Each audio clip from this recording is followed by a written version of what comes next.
प्रिय विद्यार्थियों,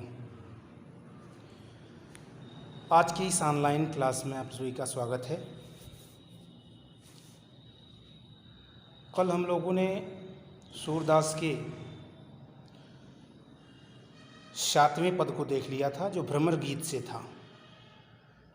ये हम लोगों ने जान लिया था कि गोपिकाओं ने उद्धव से कहा कि हम भगवान श्री कृष्ण से उसी प्रकार एक पल, एक क्षण के लिए अलग नहीं हो सकते हैं, रह सकती हैं, जिस प्रकार से मनुष्य के शरीर से उसकी परछाई एक क्षण भी अलग नहीं होती। ये पद हम लोगों ने कल देख लिया था।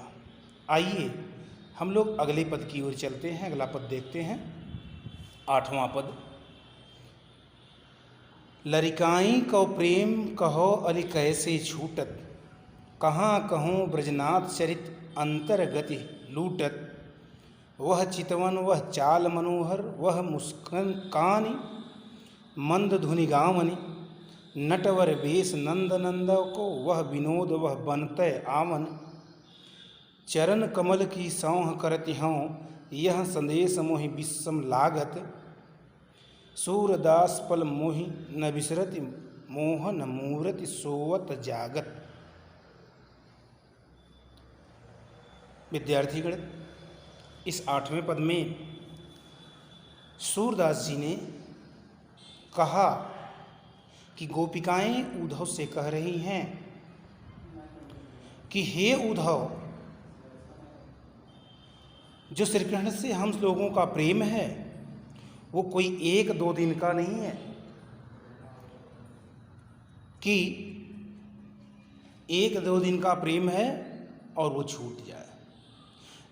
तो बताओ, इतना गहरा प्रेम, इतने दिन का प्रेम कैसे छूट सकता है? और मैं उस ब्रजनाथ अर्थात भगवान श्री कृष्ण के चरित्र का वर्णन आपके सामने कितना करूं। उनके साथ बिताया गया एक एक पल, उनके साथ रहा गया एक एक क्षण अंतरात्मा को परमानंद लुटाने जैसा है। उनके साथ जो पल पल की यादें हैं वह इस अंतरात्मा को बहुत ही आनंद देने वाली है।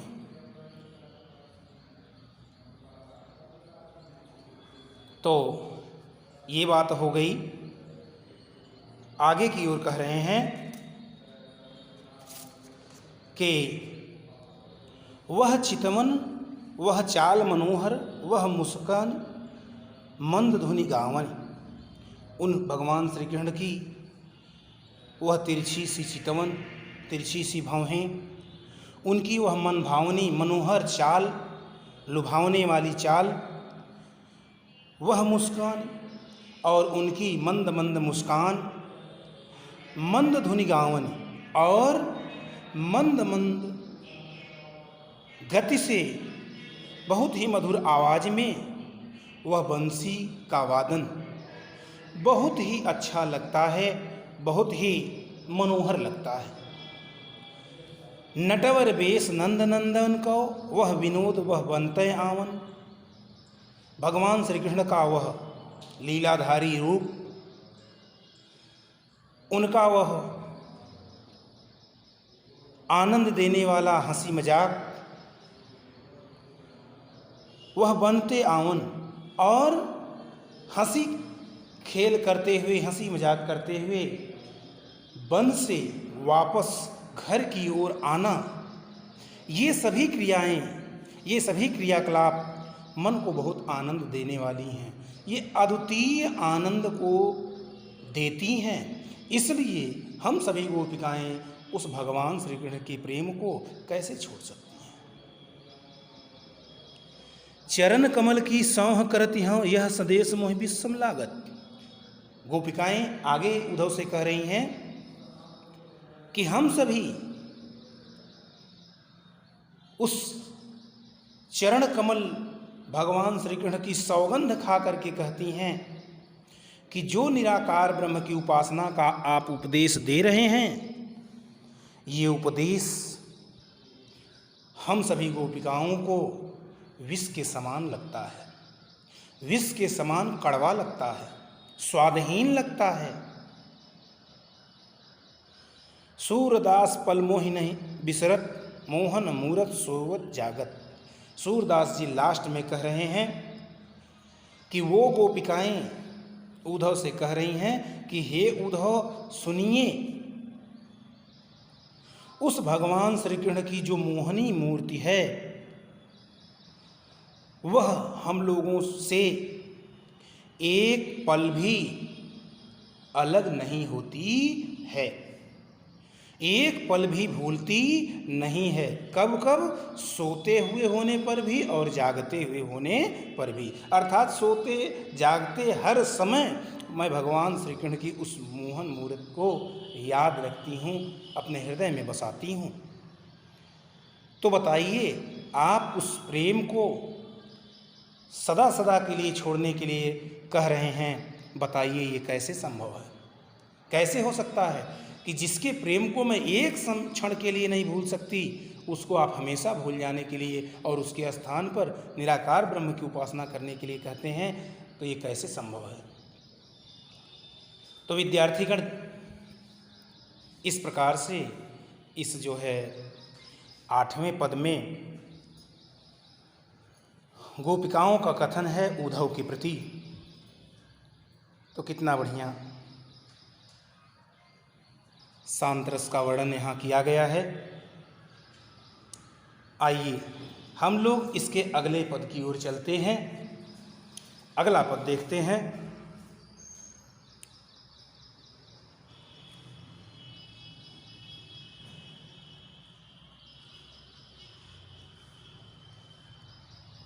एक मिनट, बस। आइए अगले पद की ओर हम देख रहे हैं। 9वां पद। कहत कत परदेसी की बात, मंदिर अरध अवधि बदि हमसो हरि आहार चली जात। ससरिप बरस सूर रिप जुगबर, हर रिप कीन्हो घात। मघ पंचक ले गयो सांवरे, ताते अति अकुलात। नखत वेद ग्रह जोरि, अरध करि सोई बनत अब खात। सूरदास बस भई बिरह के, कर मीजय पथतात। इस अगले पद में गोपिकाओं की मनोदशा का वर्णन कितना सुंदर किया गया है।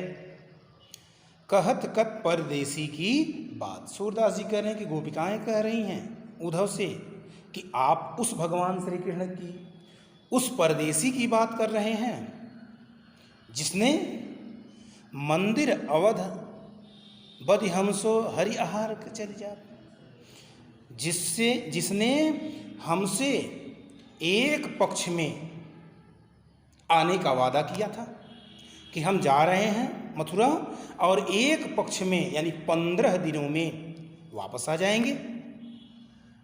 हरि आहार चली जात, लेकिन उनके गए तो महीनों बीत गया, अब भी वो वापस नहीं आए।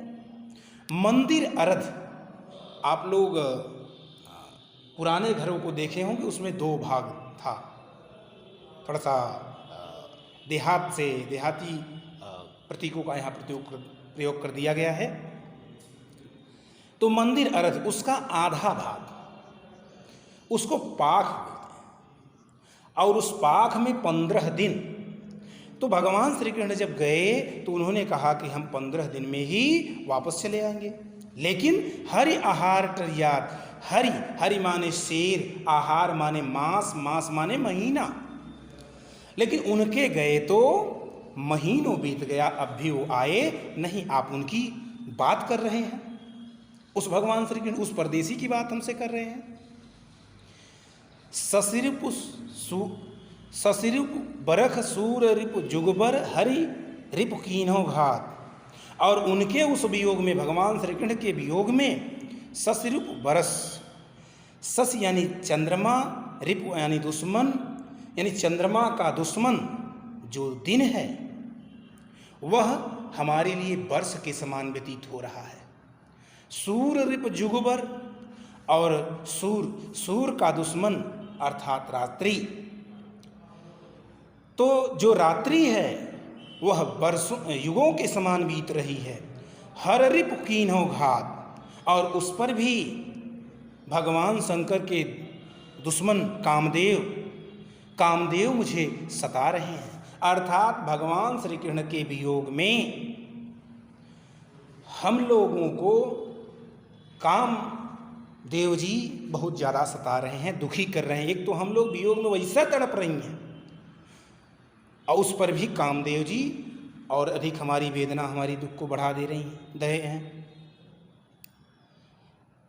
मघ पंचक ले गयो सांवर तात अति अकुलात।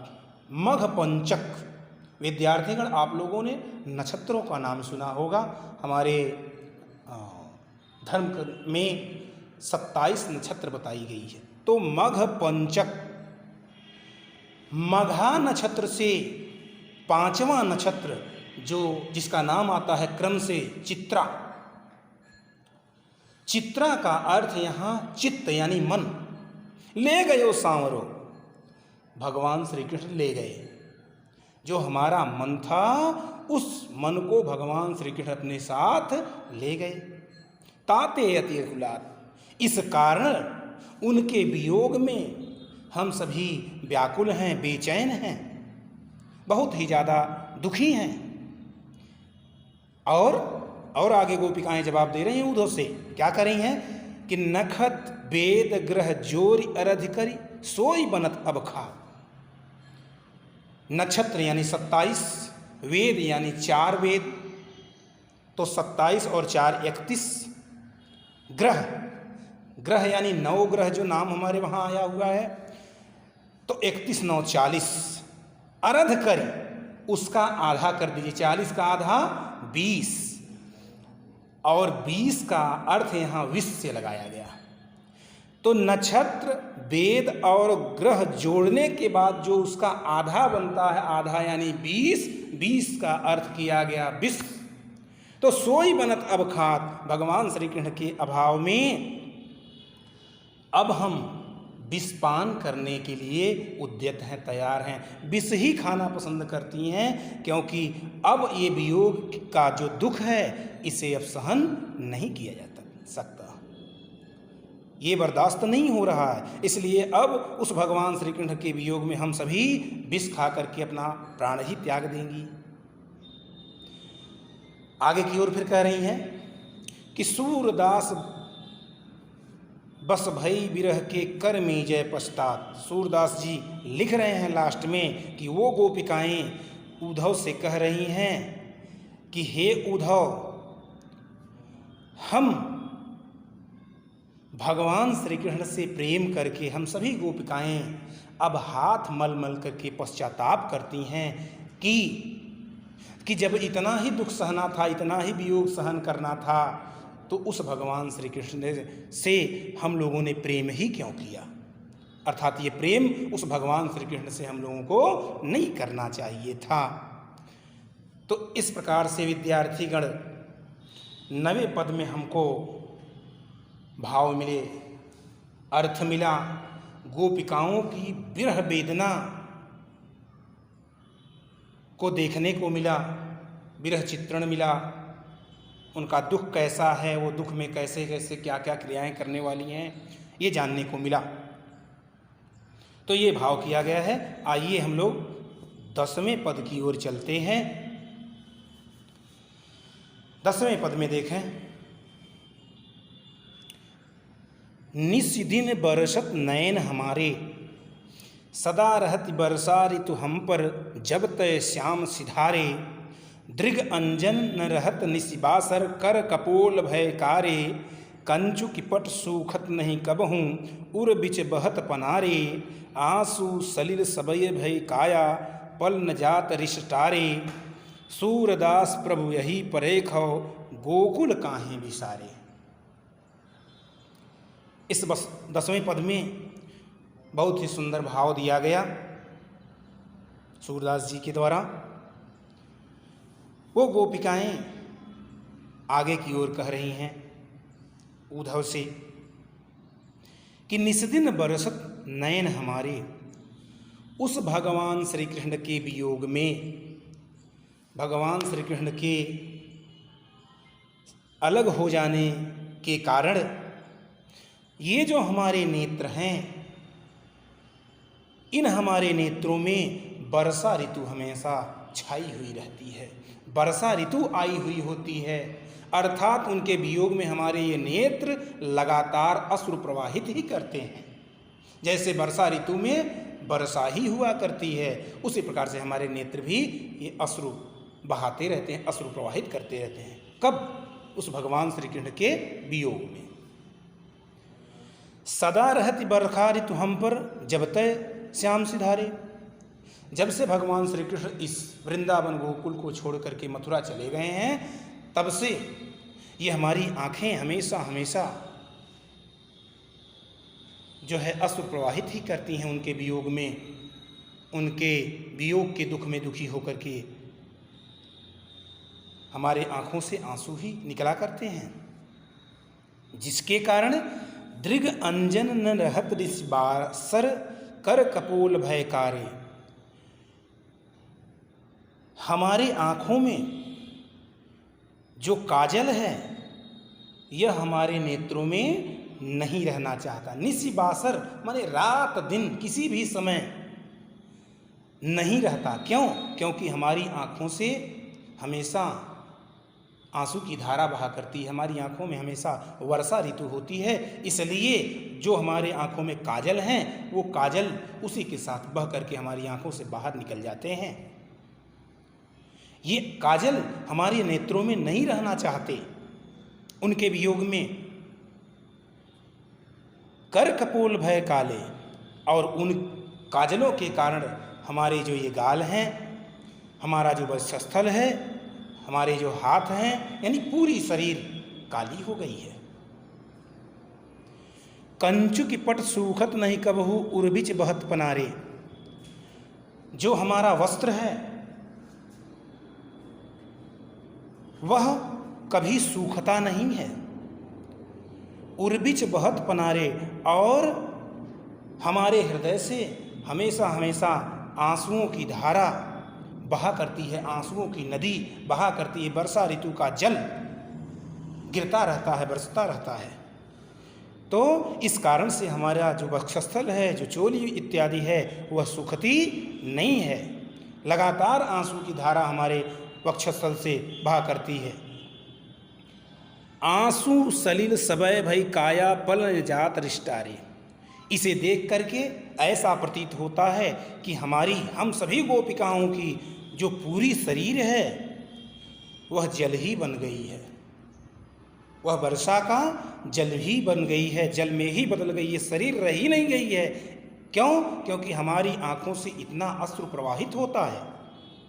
पल न जात रिष्टारे, और उस पर भी एक तो हम लोग वियोग की अग्नि में वैसे ही जल रही हैं, दुख है, उस पर भी कामदेव का जो प्रभाव है वह पल भर भी टाला नहीं जाता। कामदेव भी हमें दुखी कर रहे हैं, जला रहे हैं। सूरदास प्रभु यही परेखो गोकुल काहे बिसारे।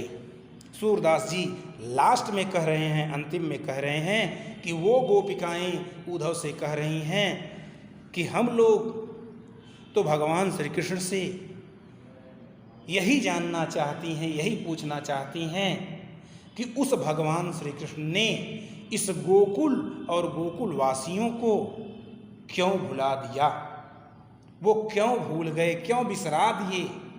क्या हम लोगों का प्रेम सच्चा नहीं था? क्यों हम लोगों को ठुकरा दिए?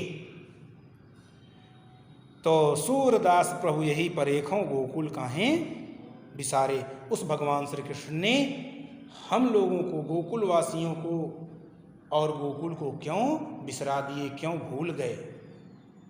तो इस प्रकार से इस पद में भी गोपिकाओं ने उद्धव से अपनी बातों को कहा अपने मनोदशाओं को उजागर किया। यहाँ भी आप लोग वियोग श्रृंगार रस को देख रहे हैं।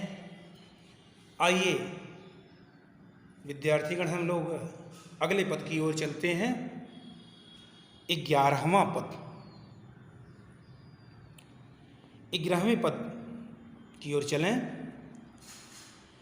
ऊधव भली भई ब्रज आए, विधि कुलाल कीन्हे कांचे घट ते तुम आनि पकाए।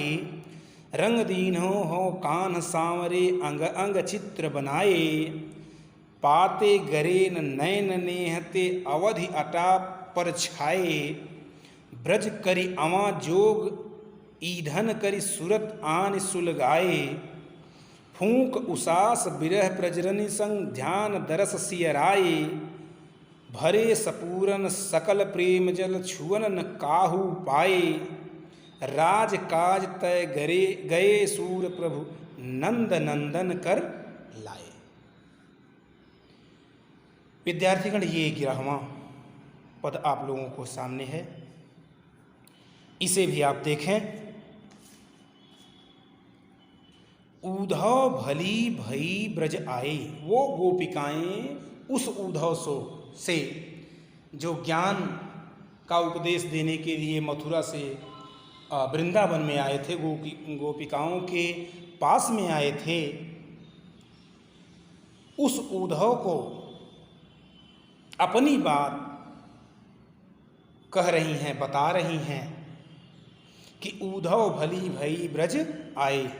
हे ऊधव, बहुत ही अच्छा हुआ कि आप इस गोकुल में, इस वृंदावन में आ गए। ये बहुत ही अच्छा हुआ। क्यों अच्छा हुआ? निचली लाइन से बता रही हैं कि विधि कुलाल कीन्हे काचे घट ते तुम आनि पकाए, कि उस विधाता रूपी कुम्हार ने हम लोगों की शरीर रूपी घड़े को जो कच्चा बनाया था, उस विधाता रूपी कुम्हार ने हम लोगों के शरीर रूपी घड़े को जो कच्चा बना दिया था, ते तुम आनि पकाए, उसे तुम आकर के पका दिए। हमारा ये शरीर, हम सभी गोपिकाओं का ये शरीर अब पूर्ण रूप से परिपक्व हो गया, पक गया। जिस प्रकार से कुम्हार का घड़ा उसके अमे में पक कर जाता है, उसी प्रकार से आप आकर के हम लोगों के इस शरीर रूपी घड़े को पका दिए। रंग दीन्हो हो कान सांवरे अंग अंग चित्र बनाए। हम लोगों के इस शरीर रूपी घड़े को भगवान श्री कृष्ण ने अपने सांवरे रंग में, सांवले प्रेम के रंग में रंग दिया था। और इस शरीर रूपी जो है घड़े पर अनेकानेक तरह के चित्र उन्होंने बना दिया था। किसने? भगवान श्री कृष्ण ने। हमारे इस शरीर रूपी घड़े को भगवान श्री कृष्ण ने अपने सांवले प्रेम से रंग दिया था, और उस शरीर रूपी घड़े पर के अंग अंग पर तरह तरह के नाना प्रकार के चित्रों से सुसज्जित कर दिया था, चित्र बना दिया था। पाते गरेन नयन नेहते अवधि अटा पर छाए। ये जो हमारा शरीर रूपी घड़ा है, शरीर रूपी कच्चा घड़ा है, ये हमारे नेत्रों के प्रेम रूपी जल से इसलिए नहीं पिघला, इसलिए नहीं फूटा, क्योंकि भगवान श्री कृष्ण ने इस पर अवध की अटाली छप्पर छा दिया था। अपने आने के अवध रूपी छप्पर को छा दिया था। इसलिए हमारा जो ये शरीर रूपी कच्चा घड़ा है, हमारे नेत्रों के नेह रूपी जल से नहीं भीगा, नहीं फूटा। अर्थात हम लोगों को ये उम्मीद थी कि भगवान श्री कृष्ण हम लोगों के पास आ जाएंगे और फिर उसी प्रकार से प्रेम करेंगे जिस प्रकार से हम लोगों के साथ पहले किया करते थे। तो अवधि रूपी अटारी को, छप्पर को हम लोगों के इस शरीर रूपी कच्चे घड़े के ऊपर छा दिया था। इसलिए हमारे आँखों के प्रेम रूपी जल से ये घड़ा नहीं भीगा, नहीं फूटा, नहीं टूटा, वैसे के वैसे ही सुरक्षित है, जैसे भगवान श्री कृष्ण ने रंग दिया था, बना दिया था। और ब्रज करि अवा जोग ईंधन करि सुरत आन सुलगाए, आपने इस संपूर्ण ब्रज को आवा बना दिया। आपने आकर के अपने निराकार ब्रह्म की उपासना की शिक्षा दे करके इस संपूर्ण ब्रज को आवा बना दिया। उसी प्रकार से बना दिया जिस प्रकार से कुम्हार अपने बर्तन को पकाने के लिए उसमें बर्तन को रख करके आवा लगाता है और आवा लगा करके उसमें अग्नि के माध्यम से अग्नि प्रज्वलित करके उस सभी बर्तन को पूर्णतः परिपक्व करता है, पका देता है। तो उसी तरह से आपने भी इस ब्रज को क्या बना दिया? आवा बना दिया। जोग ईंधन कर, और उस पर जो योग की शिक्षा है, योग का ज्ञान है, उसका ईंधन लगा दिया, उसका ईंधन रख दिया। सुरत आन सुलगाए, और उस पर जो भगवान श्री कृष्ण की याद है, उस याद रूपी अग्नि को सुलगा दिया। भगवान श्री कृष्ण की याद रूपी अग्नि को आपने सुलगा दिया। फूंक उसास बिरह प्रजरन कर ध्यान दरस सिहराए, और उसके बाद हम लोगों की जो बिरह रूपी निःश्वासें हैं, उस निःश्वास से वह बिरह की अग्नि को जला दिया, उस बिरह की अग्नि को जला दिया, जिससे वह जो शरीर रूपी कच्चा घड़ा था पूरी तरह से पक गया। ध्यान दरस से राये, और उसके बाद आपने भगवान श्री कृष्ण के ध्यान के द्वारा, ध्यान के दर्शन के द्वारा आपने उसे शीतल किया। अर्थात आपके इस क्रियाकलाप के द्वारा हम लोगों को भगवान श्री कृष्ण का अंदर ही अंदर दर्शन हुआ, जिसके कारण जो विरह की अग्नि उनके वियोग में हमारे अंदर जल रही थी, वह अग्नि कुछ शांत हो गई, कुछ हम लोगों को शांति मिली तो जला दिया। इस प्रकार से आपने हम लोगों के इस शरीर रूपी घड़े को कुछ शांति दिया, हम लोगों के मन को कुछ शांति दिया।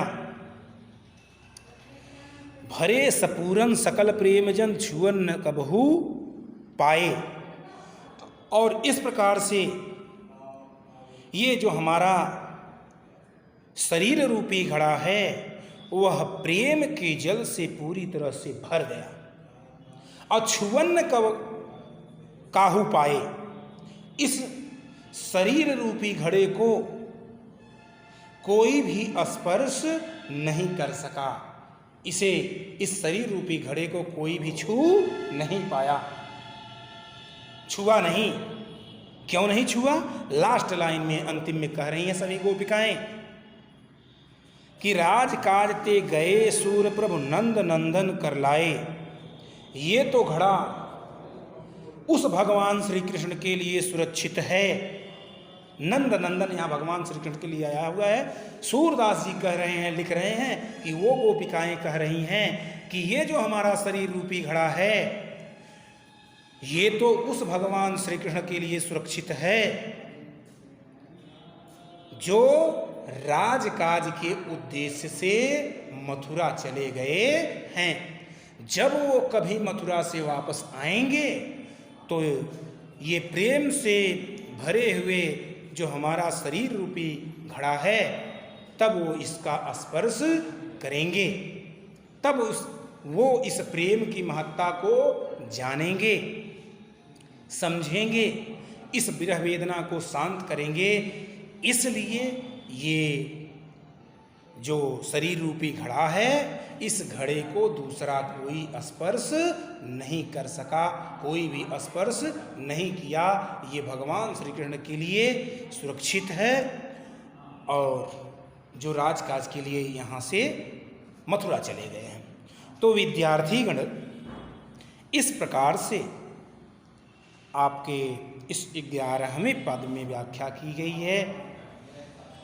हमें उम्मीद है कि ये जो व्याख्या है जो आपको भेजी जा रही है पूरी तरह से आप लोगों को पसंद आएगी, अच्छी लगेगी।